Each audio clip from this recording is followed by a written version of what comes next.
जो दूसरा दिन है, पीएम मोदी ने आज केरल को पहली वंदे भारत ट्रेन की सौगात दी है। तस्वीरें आप देख रहे हैं।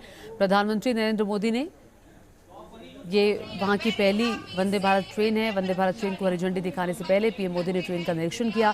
ट्रेन में मौजूद छात्रों से उन्होंने बात भी की। और ये जो ट्रेन है, वंदे भारत ट्रेन, ये तिरुवनंतपुरम से कासरगोड के बीच सफर को आसान बनाएगी। हाथ हिलाकर प्रधानमंत्री ने रवाना किया इस ट्रेन को। इस ट्रेन के चलने से करीब 1 घंटे का समय बचेगा। तो केरल की ये पहली वंदे भारत ट्रेन है जिसको हरी झंडी प्रधानमंत्री नरेंद्र मोदी ने कुछ ही देर पहले दिखाई। और ये दूसरा दिन है। ये देखिए, वंदे भारत ट्रेन के अंदर जो स्टूडेंट्स मौजूद थे उनके साथ पीएम बातचीत करते हुए, और देखिए क्या पोस्टर्स बनाकर लाए थे जो छात्र, उनसे उस बारे में पूछ रहे हैं, बातचीत कर रहे हैं। छात्रों को मोटिवेट करते हुए प्रधानमंत्री नरेंद्र मोदी की ये तस्वीर वंदे भारत ट्रेन की है। और पहले हरी झंडी दिखाकर रवाना किया, छात्रों से बातचीत की। तो देखिए, दूसरा दिन है प्रधानमंत्री नरेंद्र मोदी के दौरे का। और आज दूसरे दिन न सिर्फ वंदे भारत ट्रेन को प्रधानमंत्री ने हरी झंडी दिखाई, बल्कि और भी कई महत्वपूर्ण कार्यक्रम हैं प्रधानमंत्री के। तो देखिए, दूसरा दिन है प्रधानमंत्री नरेंद्र मोदी के केरल दौरे का। तिरुवनंतपुरम में रोड शो कल उन्होंने किया था। इस दौरान पीएम के इस्तकबाल के लिए लोगों का सैलाब उमड़ पड़ा था। कल पीएम मोदी केरल में कोच्चि में थे। कोच्चि की शाम कुछ खास रही क्योंकि पहली बार कोच्चि की सड़कों पर वो नज़ारा दिखा जो शायद इससे पहले नहीं दिखा। प्रधानमंत्री मोदी कल 2 दिन के दौरे पर केरल पहुंचे तो कोच्चि का कोना कोना मोदी मोदी के नारों से गूंज उठा। कहाँ तो उनके केरल दौरे से पहले धमकियां दी जा रही थी, मोर्चाबंदी तगड़ी थी, मगर पब्लिक के बीच जैसे ही पीएम मोदी पहुंचे नज़ारा बदल गया। तो क्या वाकई ये केरल में मौसम बदलने का संकेत है? जिस केरल में बीजेपी 7 दशक में कामयाबी नहीं हासिल कर पाई, वहां कमल क्रांति का क्या ये शंखनाद है? इन सब के बीच इनकी सबकी नजरें केरल के ईसाई समुदाय के बीच मोदी की बढ़ती लोकप्रियता पर भी हैं। क्या केरल में वोटों का पैटर्न बदल जाएगा? ये बड़ा सवाल है।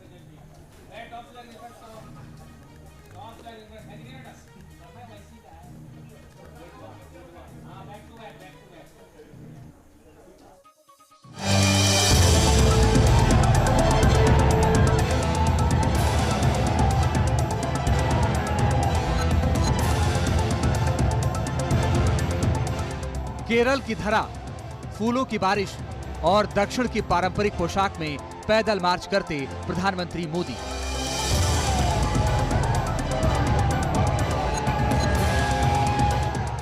पब्लिक टू पब्लिक कनेक्ट का ऐसा अंदाज जो शायद इससे पहले आपने नहीं देखा होगा।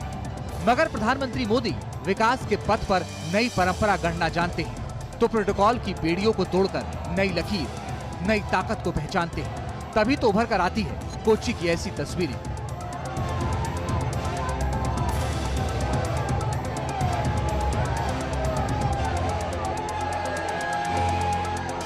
प्रधानमंत्री बनने के बाद पहली बार मोदी 2 दिन के केरल के दौरे पर पहुंचे।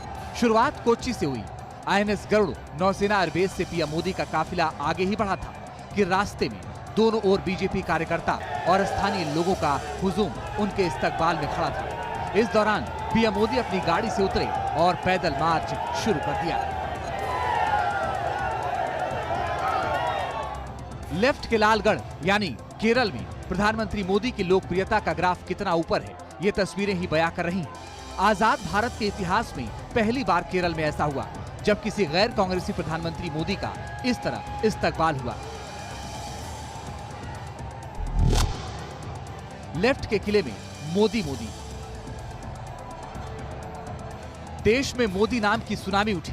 उसमें केरल ऐसा गढ़ रहा जिसे बीजेपी भेद नहीं पाई।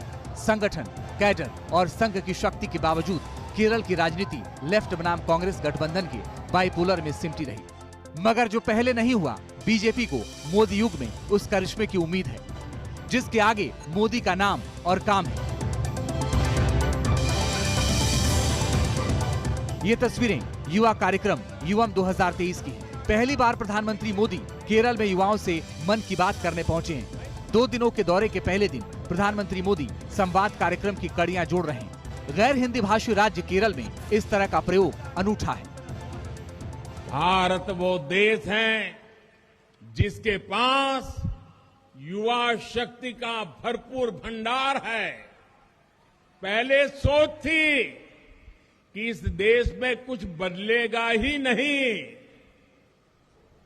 लेकिन अब सोच ये है कि हमारा ये देश अब पूरी दुनिया को बदल सकता है।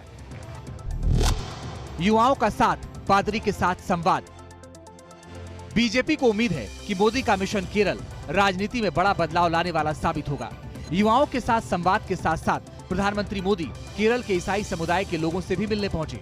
सबसे खास बात यह है कि ईसाई समाज के धर्मगुरुओं ने खुद प्रधानमंत्री मोदी से मिलने की इच्छा जताई थी। इसके लिए केरल दौरे में आज का शेड्यूल रखा गया। इसी कड़ी में केरल में 8 चर्च के टॉप लीडर्स पीएम से मिलने पहुंचे। केरल की आबादी में 19% से ज्यादा ईसाई समाज का हिस्सा है। ये समुदाय परंपरागत रूप से कांग्रेस का समर्थन करता है। बीजेपी ने ईसाई बेल्ट में पैठ बढ़ाने के लिए संवाद मिलन कार्यक्रम शुरू किया। एर्नाकुलम और कोट्टायम जैसे क्षेत्रों में पादरियों से मुलाकात की गई। निकाय और लोकसभा चुनाव में ईसाई बेल्ट में बीजेपी ने खास फोकस किया, जिससे ईसाई समाज में बीजेपी को लेकर बदलाव भी दिखा। इसी में सबसे बड़ी तस्वीर आज उभर कर सामने आई, जब पीएम मोदी के साथ 8 चर्च के पदारियों का बड़ा संवाद कार्यक्रम शुरू हुआ। एक समय था जब भारत की गिनती फ्रेजाइल 5 में होती थी, लेकिन अब हमें फास्टेस्ट ग्रोइंग इकोनॉमी कहा जा रहा है। ये आप सभी युवाओं ने ही करके दिखाया है, और इसलिए मेरा सबसे ज्यादा भरोसा मेरे देश के युवाओं पर है, आप सभी नौजवानों पर है। भले ही केरल में बीजेपी को वो राजनीतिक कामयाबी न मिली हो जो कर्नाटक और फिर तेलंगाना में हो, मगर प्रधानमंत्री मोदी केरल के विकास पथ पर हमेशा एक्टिव नजर आए। केरल मेट्रो प्रोजेक्ट के बाद अब वंदे भारत एक्सप्रेस केरल की रफ्तार की मजबूत कड़ी है। मंगलवार की सुबह पीएम मोदी लगभग 190 किलोमीटर की दूरी तय करते हुए कोच्चि से तिरुवनंतपुरम की यात्रा करेंगे, जहां केरल की पहली वंदे भारत एक्सप्रेस ट्रेन को हरी झंडी दिखाएंगे। ये ट्रेन तिरुवनंतपुरम रेलवे स्टेशन से मंगलवार को रवाना की जाएगी। ये ट्रेन 11 जिलों को कवर करेगी। दक्षिण में मोदी का विकासवाद न सिर्फ ट्रैक पर रफ्तार भरेगा, बल्कि केरल की टूरिज्म इंडस्ट्री के लिए बूस्टर डोज देगा वाटर मेट्रो। केरल में दौड़ेगी एशिया की पहली वाटर मेट्रो। प्रधानमंत्री मोदी देंगे वाटर मेट्रो की सौगात। पानी के ऊपर मोटर बोट जैसे फर्राटा भरने वाली वाटर मेट्रो को कई बोट को जोड़कर मेट्रो ट्रेन की शक्ल दी गई है। मंगलवार को ही पीएम मोदी वाटर मेट्रो को हरी झंडी दिखाएंगे। वाटर मेट्रो पानी के रास्ते केरल के एक दूसरे शहर को जोड़ेगी। कोच्चि केरल में सबसे घनी आबादी वाले जिलों में से एक है। कोच्चि की वाटर मेट्रो परियोजना 78 किलोमीटर इलाके तक फैली है और 15 मार्गों से होकर गुजरती है। एशिया के पहली वाटर मेट्रो प्रोजेक्ट के लिए केरल में 23 वाटर बोट और 14 टर्मिनल तैयार किए गए हैं। कोच्चि में वाताकुलिन वाटर मेट्रो के 4 टर्मिनल पूरी तरह से शुरू हो चुके हैं। केरल की वाटर मेट्रो दूसरी आम मेट्रो से काफी अलग है, जहां देश की दूसरी मेट्रो ट्रेन पटरियों पर चलती है। कोच्चि में वाटर मेट्रो पानी की सतह पर रफ्तार भरेगी। कोच्चि पोर्ट में 1136 करोड़ रुपए की लागत से वाटर मेट्रो का निर्माण किया गया। यानी केरल में अभी तक जो